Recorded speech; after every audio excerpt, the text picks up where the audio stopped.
Good morning, minasan! For today's vlog ay samahan nyo naman ako pumuntang church. 1:30 PM nga ang misa at once a month nga lang may English mass. Ang church nga ay almost 1.2 kilometers away from apartment. Pang 3 beses ko pa nga lang umattend dito sa simbahan. Ang kinaganda nga ay halos lahat ng umaattend ng misa ay mga Pilipino at ang pare ay taga Cebu. Meron namang mga ibang lahi na umaattend ng misa kaso iilan lang din. May mga Japanese din naman na Catholic and every week talaga may Japanese mass. Maganda nga sa ina-attendan naming simbahan guys kasi madalas silang may pa-event and party and open talaga sila na magpasali kahit sino. Nung first time nga namin magsimba nung November, ay welcome talaga nila kami ng bonggang-bongga and in-invite nila kaming sumali ng Christmas party nung December. Wala nga kaming ginastos guys, even yung pagkain or palaro ay sagot na nila. And nung January naman ay nakifiesta nga kami ng sinulog sa simbahan and after nga ng mass nung January ay nakiselebrate kami sa pa-party nila. Nagbayad nga lang kami ng tigpa 500 each para sa ticket ng raffle. Pero free na yung pagkain and drinks guys. Ang saya nga kasi puro Filipino foods din talaga yung mga sineserve nila. By the way guys, nandito na nga pala kami sa simbahan. Dalawa nga lang pala kaming nagsimba ngayon kasi may lakad yung isa naming kasama.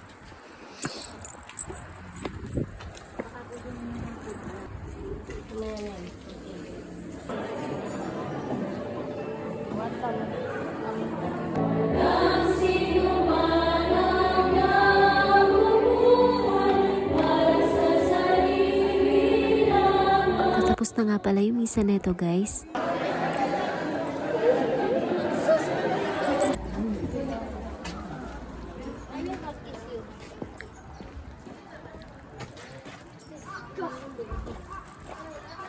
After nga ng misa, dumiretso na kami ng uwi. Makulimlim na din kasi guys at mukhang uulan. Wala pa man din kaming dalang raincoat.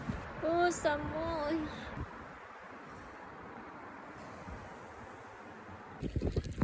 Parang palasyo.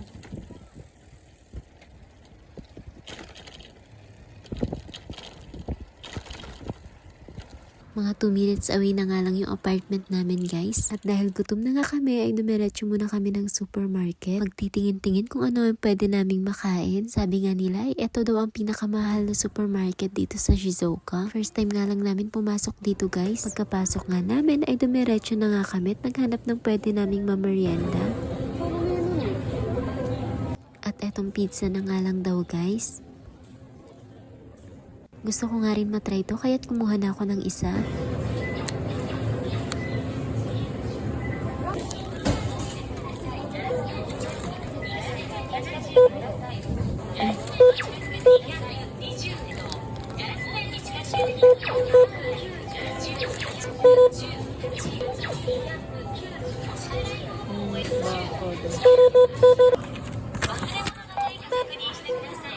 I-upload ko na nga lang guys yung review video ko sa mga pinamili ko. Bye!